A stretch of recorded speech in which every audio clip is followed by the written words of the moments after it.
Hello, you little buggers. How you going? I just wanted to update you on something that's kind of a big deal while I puff at my cigar. I'm going to announce this in an upcoming episode, but I wanted to share it with you guys first. First of all, a couple of small changes and then somewhat of a big announcement. The first is soon you as patrons will be getting all episodes of the Pints with Aquinas podcast a day early. On Patreon, okay? And they will be ad-free. The reason I make that is because we're about to start taking adverts on Pints with Aquinas, so I've had a few people reach out to me, and so I'm going to start incorporating ads into the show. But if you listen to them on Patreon, you will get them ad-free and a day early. So hopefully that's just another bonus for being an amazing human being / patron. What else? I can't grow a beard. I've got to shave this off. I keep trying to grow a beard, hopeful that something good will happen, but it doesn't, so I got to shave it. Next, I'm day 14 into Exodus 90, and I'm doing well, so thanks for asking. Also, kids are playing everywhere, so the chances that they won't run in at some point and say stuff, very unlikely. Second of all, here's the big announcement. I'll talk more about this in an upcoming episode next Tuesday, but when I quit Catholic Answers about 5 years ago, I had an initial thought to help communities in third world countries defend the faith. Because I was in touch with a few people in third world countries, and I just had this fleeting thought. I even called apologist Steve Ray about it and asked him, is this something you think would be good? And then it kind of fell to the wayside. Well, as you know, I was recently invited to Africa to speak, Uganda. And the Lord spoke to me in a really powerful way that I'm supposed to do this. So here's just the bottom line. Starting next year, will be pulling away from speaking in the United States for money. You get pretty good money to speak in the States. Well, I do, I've been doing it for about 6 years. So, I'm happy with the fee that I charge, but it's a bit ridiculous. I think most people who speak in the States, generally speaking, it's a ridiculous kind of amount of money people ask for. And I know ridiculous is relative. I'm not ashamed of how much I ask, but it is, Point is, I'll be stepping away from that. I'll still be speaking in the States, but far less than I am now, in order to travel to third world countries to proclaim the gospel and to bring materials like suitcases filled with catechisms and Catholic tracts and things like this. And I'm not going to be charging these countries anything. So I'll pay for the flight, I'll pay to be down there, everything. The only way this is possible is because of you. So it was 2 years ago, I stepped away from having an income and I was still speaking, right? But it was scary as all get up. But it felt cool to do it. And patrons, y'all stepped up and went, I'll support you. And you made the Matt Frad Show, Pints with Aquinas, possible. I'm now looking to step further out to do something even more crazy. And that is to say, step away from a good part of my income from speaking in the United States in order to speak in third world countries. That's kind of it. So being in Uganda was absolutely amazing. I spoke to about 70 leaders. You have to understand, in these third world countries, because they are economically desperate, there are many Protestant groups who proclaim the health and wealth gospel. And, it's very attractive to them. If you're suffering, you want to be told that you can be made healthy and well and financially prosperous. And so many people are being sucked out of the Catholic Church into these Protestant sects. By the way, I'm very well aware that it's not, Protestantism and health and wealth gospel are not intrinsically tied together. I'm starting to go out. So here's the deal. You and I, if you're in the States, or at least the English-speaking West, we are the beneficiaries of many brilliant people like Scott Hahn and Janet Smith and Carl Keating and Peter Kraft, so that we are pretty well capable of defending our faith against atheistic objections and Protestant objections. Now, you personally might not be, but that doesn't mean you can't be. You have the means at your disposal. You probably have a Scott Hahn, Peter Kraft, Trent Horn book on your shelf. These people don't. I mean, I was speaking right next to a major seminary named after St. Thomas Aquinas. They did not even have a copy of the Summa Theologiae. I looked in their bookshelves at the seminary and the spines of the books were broken.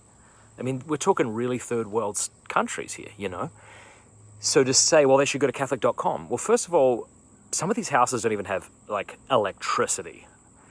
They bring water inside to wash and things like this. Even if they do have phones, and some of them do, the phones are really either poor quality or, for many of them, not quick. And so they can't access immediately things like videos and Catholic Answers and things like this. And so you say, well, just post books to them, send them a bunch of books. I spoke to the guy who had me in. I said, well, can't I just send catechisms and summas and things? He said they'll probably be stolen.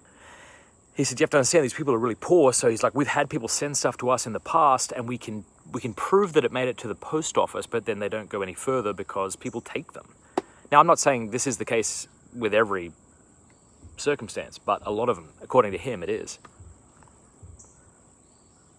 So I was really praying it because my talks were so well received. The simplest bits of advice on how to respond to certain objections blew these beautiful people away. These people love Jesus Christ. They're committed followers, but they just simply do not have the apologetics at their disposal to be confident in their faith and to respond to objections. So I'm praying about this, right, in this beautiful church of St. Thomas Aquinas, and I'm like, I don't want to do this. Part of me doesn't want to do this. I just want to stay in the States, maybe do more Matt Fradd Show episodes, have more time with my family and things like this. And I'm like, Jesus, if you want it, would you just make it abundantly clear to me, please? Enough of this just joking around, or not joking around, but these hints and symbols. Tell me explicitly. Have Thomas Aquinas appear to me or something.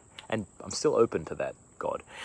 But I didn't get anything like that. But while I was praying and very much wrestling with this question, I saw three things that blew me away. Okay, so I'm praying in this church with St. Thomas Aquinas. There's a stained glass window of Thomas Aquinas teaching the Summa to this African man. And I'm like, it's kind of what I want to do. I want to kind of bring the wisdom of Aquinas, the dialectic of Aquinas to people in Africa and India and Haiti and wherever else. So I'm praying about this. And so I go to the side altars, which I didn't know existed. First side altar, St. Teresa of Lisieux. That's the patron saint of missionaries, or one of them. And so I'm like, oh, come on. I go to the next side altar. It's St. Francis Xavier, the second and only other patron saint of missionaries. I'm like, come on. And I go to the next side altar, and it is St. Thomas Aquinas and one of the Ugandan martyrs, And so I'm just wrestling with this, and I'm going to my hosts, and I'm like, I'm trying to talk this idea.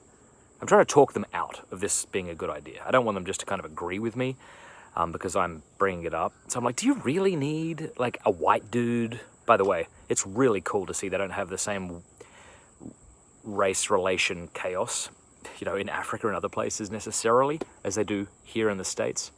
That is to say, while CNN seems to think that you're incapable of not being racist if you're a white male, this isn't something that occurred to them. They're like, we're super blessed to have you, Anyway, but I'm like, do you need a white male coming here and teaching? I didn't say white male, but a white dude from a first world country, And they're like, yes, absolutely, yes.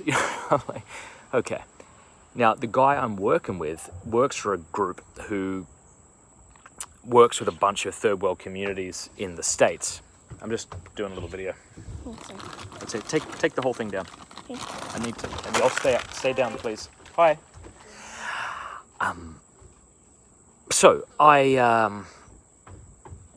so he's so already right away, I would have 27 or so communities to go to throughout Africa to do this. And so what I'm thinking about doing is working with people on the ground, developing a conference, a 5 to 7 day conference. As I say, I would be either writing the material myself, paying for it to be translated, because these different countries in Africa, believe it or not, one of their primary languages is a European language, like English or Spanish or maybe Portuguese, So I would be paying for all that to happen.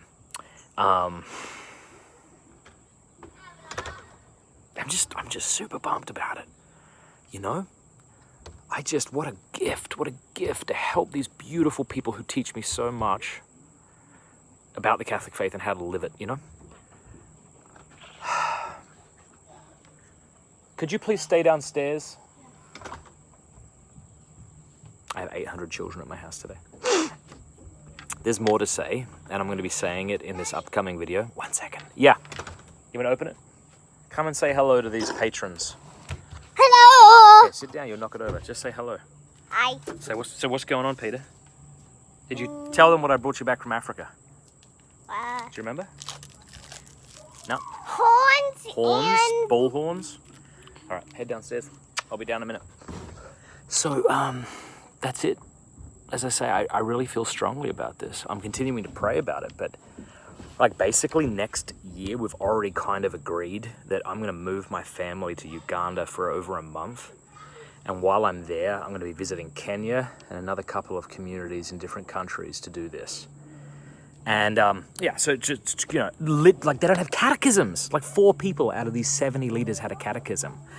I'm like, oh my gosh, I will buy them by the hundreds and put them in suitcases, and I will travel with them. You know, I will, you know, maybe I'll talk to Catholic Answers about their tracts that they have in the Blessed Mother and the Eucharist, and I will have them give me this, or I'll buy it off of them, and then I will have them printed in Africa at these print houses there, pay for it myself, so it'll be distributed and they'll be blessed by it, you know? That's the idea, pretty simple. To help Catholic communities in third world countries know and defend the faith. That's what I want to do. So, the fact that you are a patron right now means I am able to do this. I cannot stress this enough. Like, if Patreon cancels my account one day, it all falls away. So I might have to come up with a better business model to do this, but for now, this is what I'm doing. So thank you from the bottom of my heart for making this possible. As I say, I was just in Africa. They got a donor from Australia to pay for my flight, and then I did it free of charge. So they didn't have to pay a cent for me to do this. They were tremendously blessed by it. I'm just like, we just got to do this more and more. So next year, going to Africa, suitcases full of catechisms. I might reach out to y'all to have you send me like your rosaries and scapulars, right? And they don't, like the rosaries that they have are just these cheap plastic ones, you know, they don't have anything that's like beautiful. And I want to change that, and I can do it. And I feel called to do it. And because you support me on Patreon, I'm able to do it. So that's it. I'll be honest with you. And then Pints is obviously going to continue. The Matt Fradd show will continue, but I have to pray about this, but I'm thinking, I'm less interested in garnering YouTube subscriptions, and I'm more interested in like making a real impact in these communities so that they can know and defend the faith. By the way, these conferences I'll be running in conjunction with leaders in those countries. So it's not a matter of me telling leaders in those countries to step aside so that I can do everything. Rather, I will be facilitating these conferences with 1 or 2 key leaders from those countries. And we'll be doing this as a joint effort. Now, down the road, one thing I would like to do is to reach out to y'all and maybe bring you with me. And the way that would happen, I think, is I would ask you, if you think you have a gift of teaching in some capacity, to submit a video of yourself teaching an apologetic talk to my assistant. I'll have people on my team review it, and then we might accept some of you, and we can, like, I can take like 3 or 4 or 5 of you into a country. You would pay for your flight, but your food, accommodation, all that would be taken care of. And you would have the joy that I have in helping people understand and live and love the Catholic faith. And while you're there, you will be inspired and blessed by these beautiful, beautiful souls who love Jesus Christ. That's it. More to say, but thank you. Let me know your thoughts below, would you, beneath? As I say, I was pumped about doing 2 episodes of the Matt Fradd Show a month. I'm not that pumped about that anymore. I'm like, one's enough. It's almost like I want to retreat from speaking to large groups. Like, hey, I've got like tens of thousands of followers. Who cares? You know, social media like manipulates the algorithm so that 5 people see it anyway. And instead, to concentrate efforts on small communities of leaders who can then impact the Catholics in their areas. All right, that'll do. Thank you. Say a Hail Mary for me and them, if you would. More to come.